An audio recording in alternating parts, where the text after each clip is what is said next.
Hello everybody, it's been so long. I haven't made a video for about 5 or 6 weeks now because I've been so busy at work and I just haven't applied myself to my YouTube channel, so apologies all round. And I'm doing this as a live stream because it's quicker and I've got a lot to say. I always have a lot to say. And I thought if I make this as a video, it's going to take me a few days to make. So I'm doing it as a live stream. So I want to talk about revisiting language learning. So if you've ever tried learning a language in the past and you've given up learning at some stage and you want to revisit that language learning, it can seem like a very daunting thing. It can seem like a very difficult thing to get back into. And you might think to yourself, you've got to start from scratch again. You've got to go over all that old ground again. You've got to restart. And I think that the actual idea of it is actually a lot more difficult than the process.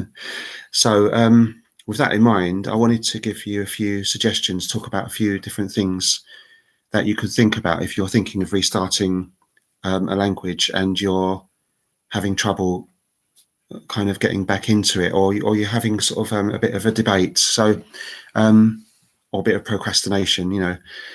So for me, it's a bit like that with my YouTube channel. I've been trying to get back into it for a while, and the idea of it is probably a lot more difficult than the actually just doing it. So I know I haven't had much time, so I've been working long hours, and so that's the main reason why. So in terms of language learning, I think if you've gotten to a level like a B level maybe in learning a language where you're quite comfortable conversing with people, then you're never going to forget what you've learned. You know, you can go back to that language, even if you haven't spoken it for years, it will be there in you and you'll be able to rekindle that. But if you've only gotten so far with the language, then it's easy to kind of think that you're never going to get to a good level and you'll find it difficult to get back into it. Well, as I said, I think that's a sort of mental thing that you can really spoil your chances of getting back into it, because you're sort of beating yourself up about it and saying, well, I didn't do very well in the past, I'm not going to do very well now. Well, I think some of the things you could do, for example, are to have a goal or a target or a plan. So that's my tip number one. And you may not have had that before in the past. You may have just been learning, kind of going along, just drifting along learning, which is fine. You know, it's enjoyable. But if you have set yourself a target, this may work for you. And by the way, these suggestions are only suggestions. You know, I do understand that everybody's got a different learning style. Everybody has a different approach to things, and everybody is different. So, so this might not work for you, but this might work for some people. So having a target or a goal. So you may want to have a specific goal, which says that by a certain time you're going to be trying to have, say, get up to sort of like A2 level, for example. So if you don't know what these levels are, the European framework of language learning, it's all set out. You can search for it on Google, and like A1, A2 are the basic levels, B1 are sort of more advanced, and so on, up to C2, which is fluent. So, and by the way, fluency is not, is relative. You know, you can be more fluent some days than others. So today I don't particularly feel very fluent, but I'm making this video as a kind of, I'm making myself do this, because if I sit down and try to make a video and then edit it later and put it all together, I know that I might run out of time before having to go back to work in a couple of days' time. So I'm doing this as a live stream, and hopefully it will spur me on to make more videos in the coming days or coming weeks. So I'm revisiting YouTube. I think that if you're revisiting something, you may want to approach it from a different angle. So, for example, you could have been using a certain book or a certain app to learn the language with, and you may have gotten so far and then felt a bit frustrated that it's not really giving you additional learning. You're not kind of leveling up. So you could try something else. You could try going to a different website, different app, different books, different materials. I did this with a language, Polish, and I came back to Closemaster, and I found it quite effective for me.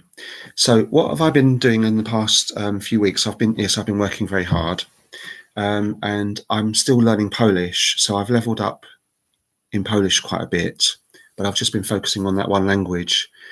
So in a way, I've abandoned the other languages I was learning, and I want to come back to them at some stage in the future. But at the moment, because of my time restrictions, I'm finding that one language is quite enough to cope with, and I'm finding it satisfying that I'm getting a lot out of the one language and feeling that I'm using it, I'm practicing it quite a lot. In my job, I have a lot of Polish customers. I have a new Polish shop that's opened up the road to me, so I do get a lot of practice, and a day doesn't go by when I don't have some kind of practice in Polish. So it's great for me. So the other day I was thinking that which language haven't I spoken for quite a long time, but I maybe need to revisit, and that was Italian. That came up in my mind because I've been focusing on Spanish previously, and I was doing some lessons to learn Hungarian with a Spanish-speaking teacher, and I was watching lots of films on Netflix and TV series in Spanish. So my Spanish was improving, and I was revisiting my Spanish and really sort of maintaining it quite well. But because of that, I didn't really try to speak any Italian at all in the few weeks. So what happened there was that I thought, well, I never get to speak Italian in my shop. I never get to see many Italian customers. So what's the point in trying to maintain my Italian? And then the next day, an Italian lady came in, and she was from Sicily, and I had a really long conversation with her. She couldn't speak English. She was visiting her son here, and I thought she was Romanian at first because we get a lot of Romanian customers in my shop. And I thought from her accent she was Romanian, but she was actually Sicilian, which was great because I've been to Sicily, and I was able to talk to her about that, and I was able to help her. And she bought something, and then she wanted to not change something, but she wanted something for her husband. And I went and looked in the back room and couldn't find anything, and explained to her that we're a charity. We rely on donations, so you can't, order something. And she thought it was fascinating that we were charity, so I explained something about that. So I spoke quite a lot of Italian, but all the time I was conscious that I didn't want to mix it with Spanish. And I think I did a good job, but afterwards, if I saw a recording of myself, there may have been a few Spanish words creeping in. So this has made me realize that it's important to maintain languages as well as learn new ones. And with this in mind, I think when you want to revisit a language, if you haven't already reached a high level, then it will be difficult to restart again. But if you've reached that certain level, it's like riding a bicycle, and you won't forget, and it does come back to you. So tips for restarting language. I think another tip would be to, I've already said to sort of start something from a fresh angle. If you go back and review the materials that you previously had in the past from when you learned the language before, you won't need to do them in so much detail, so you can skim across. So for example, if you're going back to Duolingo, you could just do a test and see what your level is. And before long, you will realize that your long-term memory works for you, because you might think that you've forgotten quite a lot of your vocabulary and phrases, but it does come back to you. So it's just a matter of like keeping your finger in and starting again. So a lot of people abandon languages because they feel like they've failed in that language. So they've given it so much time and effort, and they haven't really achieved very much. It does take a long time to learn languages. You have to be patient.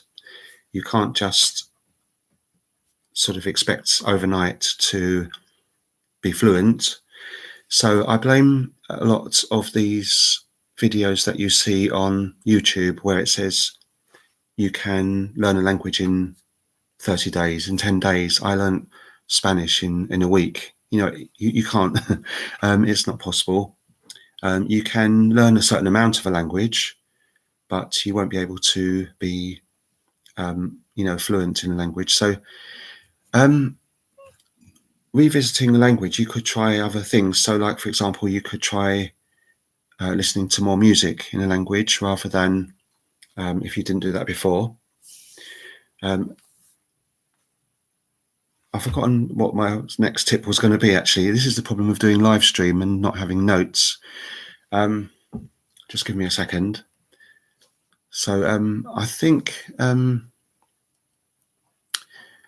that you will surprise yourself by remembering more than you thought you would be able to remember.